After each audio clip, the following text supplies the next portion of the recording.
नमस्कार विद्यार्थियों, मैं दिन पारिक स्वागत करता हूं आपका जीके बाई डीके चैनल पर। या तो रद्द नहीं होगी या रद्द होगी, दो बातें हैं।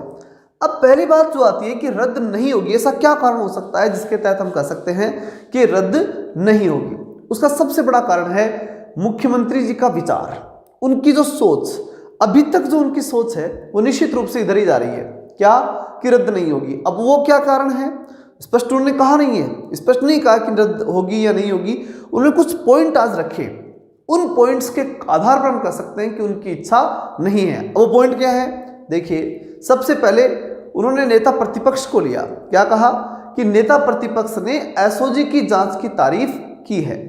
तो देखिए, इस बात के आधार पर अगर हम देखें तो वो ये मान रहे हैं कि एसओजी सही जा रही है, एसओजी अच्छा कार्य कर रही है, तो इसे कर लेने दीजिए और उसके बाद में जहां गड़बड़ हुई है उसको सुधार लेंगे और बाकी एग्जाम ऐसे कि ऐसे चलने दीजिए, कोई दिक्कत नहीं है। और नेता प्रतिपक्ष को दिक्कत नहीं है तो आपको दिक्कत क्यों है? इसका जनता का प्रतिनिधित्व तो वो भी कर रहे हैं। तो इस प्रकार से वो अपना तर्क दे करके और इस एग्जाम को रद्द नहीं करना चाहते। दूसरा उन्होंने जो तर्क दिया वो कहा कि आगामी विधानसभा सत्र में हम मजबूत बिल लेके आएंगे। इस बात को हम भी स्वीकार करते हैं, बड़ी मजबूती के साथ उनका समर्थन भी करते हैं। निश्चित रूप से हम मानते हैं कि उनको ऐसा करना ही चाहिए, क्योंकि आज की राजस्थान की जो भर्तियों की पोजीशन है वो बहुत बेकार स्थिति में आ गई है, बहुत बुरी स्थिति में आ गई है। भ्रष्टाचार के बिना कोई व्यक्ति नौकरी लग नहीं पा रहा, बहुत चिंतन का विषय है। इसलिए इतनी होना जरूरी है कि इस प्रकार एक कठोर कानून बने कि कहाँ पे लोग पेपर को आउट करने से पहले 10 बार सोचे, उनकी नौकरियां बिल्कुल खत्म हो जानी चाहिए। जो लोग बड़े बड़े अधिकारी जो गड़बड़ करते हैं, या वो नेता अधिकारी से बड़ी इंपॉर्टेंट होते हैं, वो नेता जो विभाग के जो है मंत्री बन जाते हैं और उसके बाद में वो फुल गड़बड़ कर देते हैं। तो वो चीज़ उसके ऊपर कुछ नेताओं पर भी शिकंजा कसे, ऐसी जरूर हमारी मांग मुख्यमंत्री से रहेगी कि वो इस प्रकार की भी कोई इसमें प्रावधान जरूर करवाएं। इसका हम समर्थन करते हैं, लेकिन इससे भी समाधान तो नहीं हो रहा। दोनों बातों से समाधान नहीं दिख रहा कि क्या रीट रद्द नहीं होगी या होगी। इनसे संकेत इतना मिलता है कि रीट रद्द नहीं होगी, ये जरूर संकेत मिल रहा है। तीसरी बात हम करें, सीबीआई जांच या दोबारा परीक्षा कराने के फैसले में 2 मिनट लगते हैं, ऐसा उन्होंने कहा है।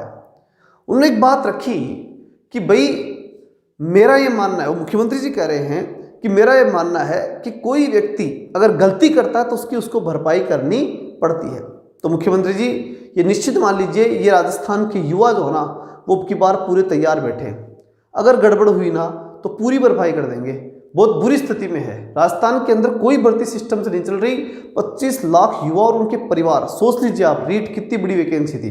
पूरे राजस्थान में रीटोत्सव किया था आपने, तो बहुत बड़ी वैकेंसी थी, छोटी बड़ी नहीं थी। उन्होंने बना दिया उसको विषय इस प्रकार से जो है बिल्कुल गैर जिम्मेदाराना तरीके से भर्ती की गई, और उसका खामियाजा राजस्थान की जनता बिल्कुल नहीं भुगतने वाली।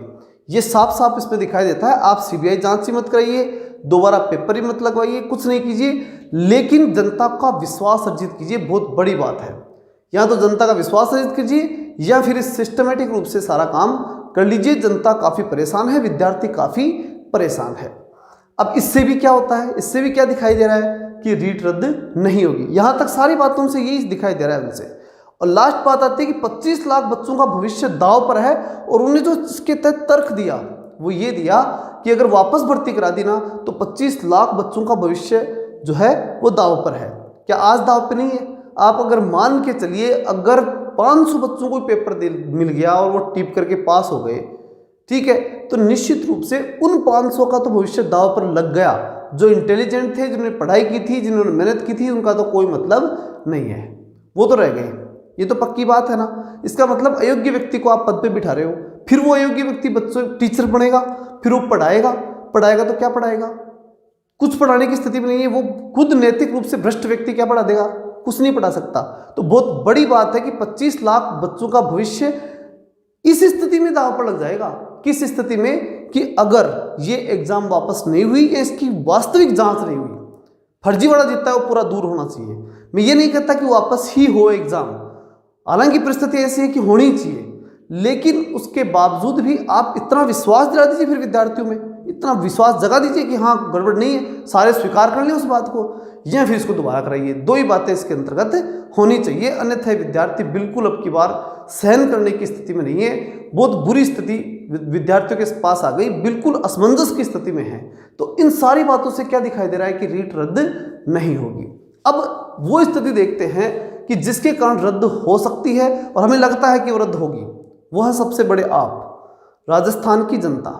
अगर इसने ठान लिया ना, तो जो रीटोत्सव पैदा कर सकती है ना, रीटोत्सव बना सकती है, वो उस भ्रष्टोत्सव को भी खत्म करने की तैयारी कर सकती है। वो कुछ भी कर सकती है, उसके हाथ में सब कुछ है। ये जो भ्रष्ट तंत्र है ना, इसको समाप्त करना उसको भी आता है। बहुत बड़ी बात है कि जनता के हाथ में सब कुछ है, लोकतंत्र है, मजाक नहीं ये। इसलिए ये लोग, इनमें डर पैदा हो, ये हमें ही तय करना पड़ेगा। इसके लिए सबसे महत्वपूर्ण बात है प्रदेश की जनता और यहाँ के विद्यार्थी जागना पड़ेगा और मजबूती के साथ इन चीज़ों को विरोध करके सरकार को फैसला लेने के लिए मजबूर करना पड़ेगा। कुछ न कुछ स्थायी फैसला होना ही चाहिए। दूसरी बात, विपक्षी दल। विपक्षी दल की भूमिका में अगर देखा जाए ना, तो बहुत ही ढीलापन है, ये बात कहनी पड़ेगी। विद्यार्थी बिल्कुल इस बात से सहमत नहीं है, क्योंकि काफ़ी विद्यार्थियों से मिलता हूँ, वो कहते हैं कि जिस प्रकार का विरोध होना चाहिए था, एसओजी की रिपोर्ट आने के बावजूद, मतलब वो चीज़ धरातल पे, बयानों में दिखने से कुछ नहीं होता, धरातल पे जो कार्यकर्ता हैं या जो उनका संगठन है, उतना विरोध होना चाहिए, वो नहीं हो पाया। एक व्यक्ति बराबर लड़ रहा है, जो मीणा जी जो है, उनके अलावा कोई भी व्यक्ति विपक्ष का जो है वो इस मजबूती के साथ नहीं आ रहा। वो अकेले व्यक्ति पूरे मामले को शुरू से लेकर अब तक लगे हुए हैं। इसका मतलब ये कह सकते हैं कि विपक्ष में कोई, विपक्ष के बयान देखिए आप, नेता प्रतिपक्ष एसओजी की जांच की तारीफ कर रहे हैं। इसका मतलब क्या हुआ? इसका मतलब तो यही हुआ ना कि उतनी मजबूती से जो दिखना चाहिए था।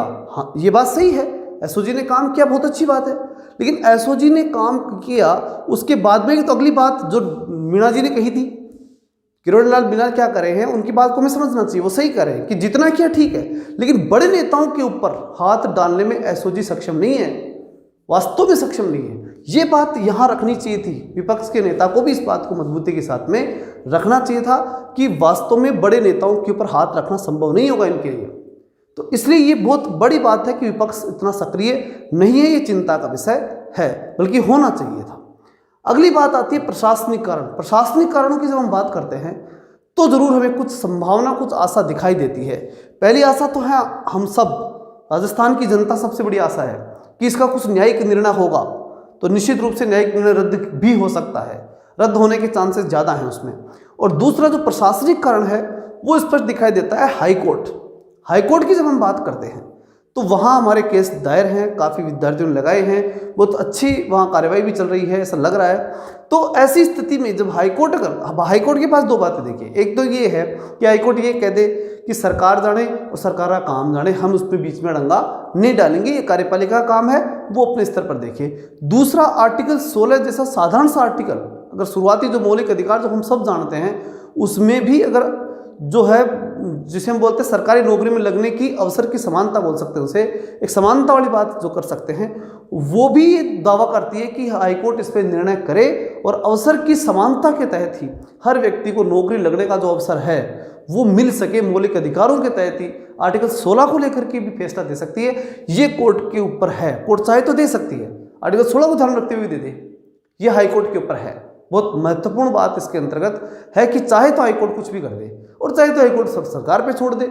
अब यहाँ हाईकोर्ट की सक्रियता पर निर्भर करता है, चाहे तो न्यायिक सक्रियता के तहत तो निर्णय कर सकती थी, ये तो बहुत बड़ा मुद्दा था। फिर उसके बाद हम बात करें कि हमारा भविष्य क्या। अब इस स्थिति में भविष्य क्या, तो देखिए भविष्य तो स्पष्ट है, कोई दिक्कत नहीं है, हम मजबूती से पढ़ेंगे, पूरी मजबूती के साथ पढ़ाई करेंगे, कोई दिक्कत नहीं है। लेकिन इसमें एक बात जरूर ये कही जा सकती है कि देखिए, या तो 50,000 होगी पूरी की पूरी, ये अगर रद्द होती है तो पूरी 50,000 एक साथ होगी, या फिर ये 20,000 तो होनी है, क्योंकि सरकार दबाव में है तो निश्चित रूप से कुछ ना कुछ तो करना पड़ेगा। अब क्या होता है ये हमारे ऊपर निर्भर करता है, हमारे ऊपर निर्भर करने के साथ साथ सरकार पर भी करता है, हम दबाव सरकार पर डाल सकते हैं। अब उसके बाद की बात ये आती है, महत्वपूर्ण बात जो आती है वो ये आती है कि दबाव के बाद सरकार का निर्णय होने के बावजूद भी रीट तो होनी है, चाहे वो सकारात्मक निर्णय हो चाहे वो नकारात्मक निर्णय हो, रीट होनी है। इसका मतलब हमें तैयारी भी निश्चित रूप से करनी है, तो उसमें तो कोई समस्या नहीं है, चाहे वो 50,000 की हो चाहे वो 20,000 की होगी, इसमें तो कोई दिक्कत नहीं है ना। तो ऐसी स्थिति के अंदर हमें निश्चित रूप से तैयारी जारी रखनी है, मजबूत तैयारी करनी है और सिलेक्शन का पूरा प्रयास करना है। और अब की बार जो है इस प्रकार से हमें माहौल बनाना है कि अब भ्रष्टाचार किसी भी स्थिति में न हो। संभवतः अब की बार तो कम से कम वो कहते हैं कि दूध का जरा छाछ को फूंक करके ही पीता है। अब की बार तो संभावना ऐसी नहीं होगी, ऐसा लगता है। चलिए मिलते हैं नेक्स्ट वीडियो में, तब तक के लिए जय हिंद जय भारत।